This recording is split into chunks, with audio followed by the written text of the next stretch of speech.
Welcome back to Cord Cutting Today, where we break down some of the biggest stories happening in the world of cord cutting, including the NFL buying part of ESPN. We'll tell you what's happening there.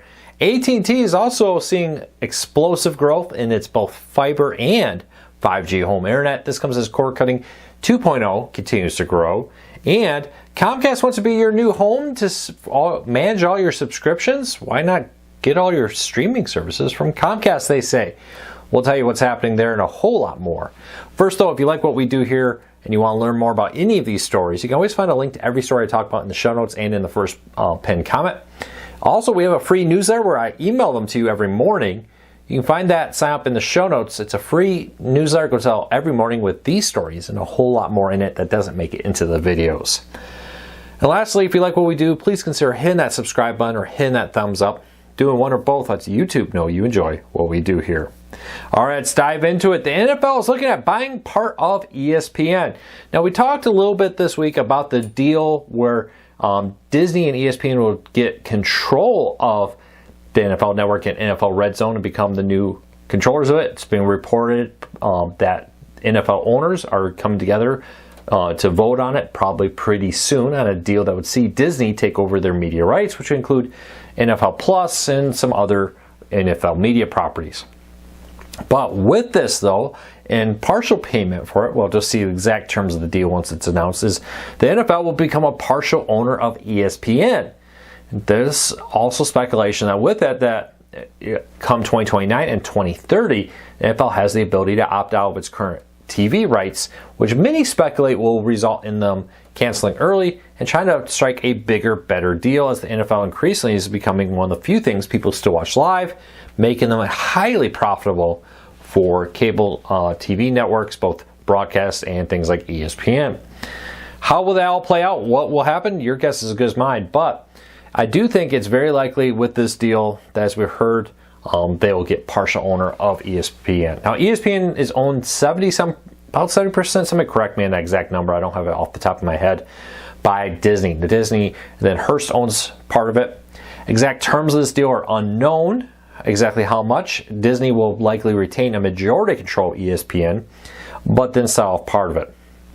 With that, though, it is speculated that the NFL Network, NFL Red Zone, and maybe some NFL other properties will be merged into the new ESPN flagship streaming service, just called ESPN, that will allow you to pay a monthly fee of about $30 a month to watch all your ESPN content, both ESPN networks and ESPN at ABC content. Add in some NFL content, you got a pretty compelling thing there. But let me know what you think. What do you think of ESPN being partially owned by a sports league? Definitely makes you wonder what other sports leagues will think of that. Will NFL get preferential treatment in placement and slotting and timing and all that versus like an NBA, for example? We'll wait and see. All right, next up, AT&T added over 400,000 internet customers in the second quarter of 2025, they announced yesterday. With this, over 200,000 5G home internet customers and 240,000 fiber customers. These are really good numbers. This is part of Cord Cutting 2.0. Now, 1.0 was cutting your cable television connection and being done with it, right? Just streaming your content. 2.0 is cutting your internet connection from your cable company. Many people are so upset with their cable television provider that they don't even want to keep the internet service from them. And because of that, they're increasingly looking for new things like 5G home internet, fiber, and more. Part of it is price. When I talk to people, it's a big leader, right?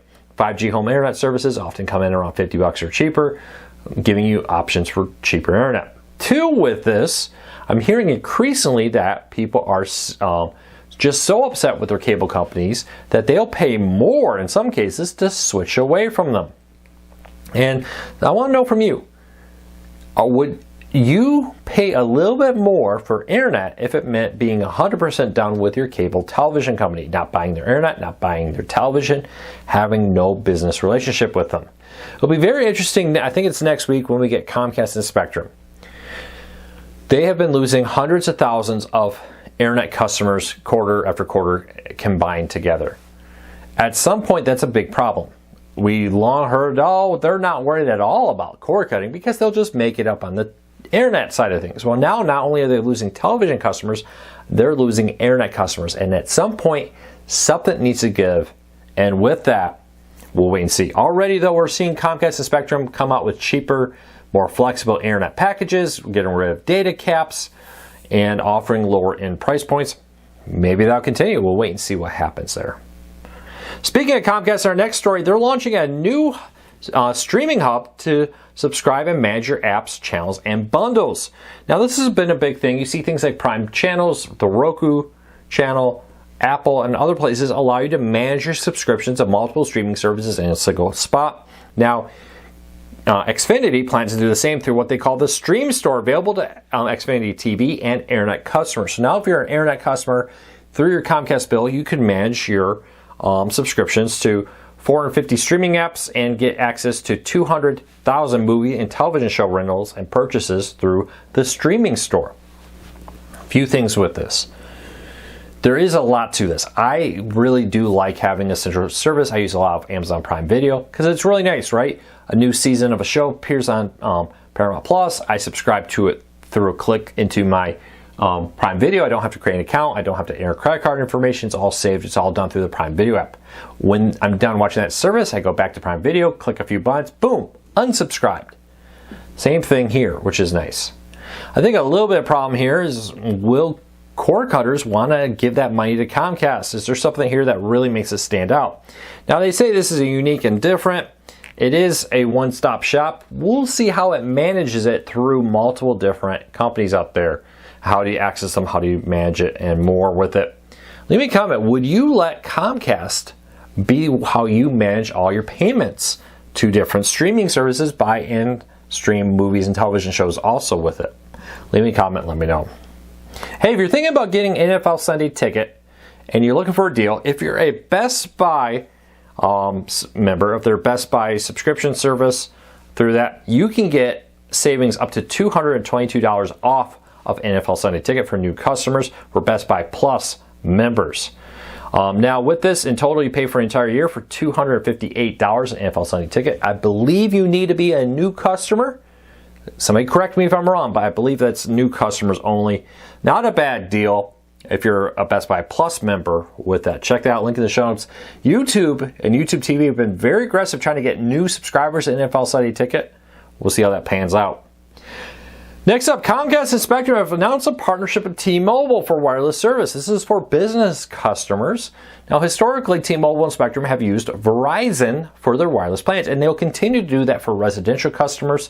If you're a Spectrum or Comcast customer, you will see no change to your wireless service if you get it through them. But they're now going to target business customers in partnership with T-Mobile and the T-Mobile network to offer plans for wireless service to businesses there. Very interesting to see how this plays out. What I find more interesting here is this was a joint statement. Spectrum and Comcast struck a joint deal, released a joint statement with T-Mobile on it. Increasingly, we've been seeing Spectrum and Comcast partner up a little bit more and do things together. The Xumo one, originally developed by Comcast, is now a joint venture between the two companies for the streaming hardware and the streaming service. Now we got this.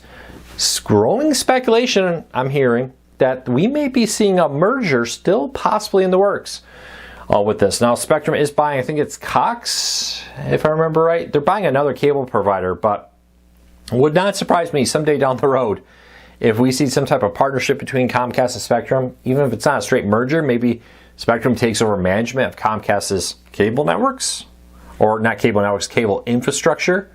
We'll see. Leave me a comment, let me know. Would you like to see Spectrum and Comcast merge? With the growing trend of cord cutting 2.0, I think they're feeling some pressure to try to find a way to become profitable, and that could be one way to do it with it. So we'll wait and see on there. But I don't think we're done. I think we're not going to see the end of mergers for some time. With 5G, fiber, satellite, and more coming to more and more areas, I now have 2 fiber options where I live for internet, plus 5G from Verizon and T-Mobile.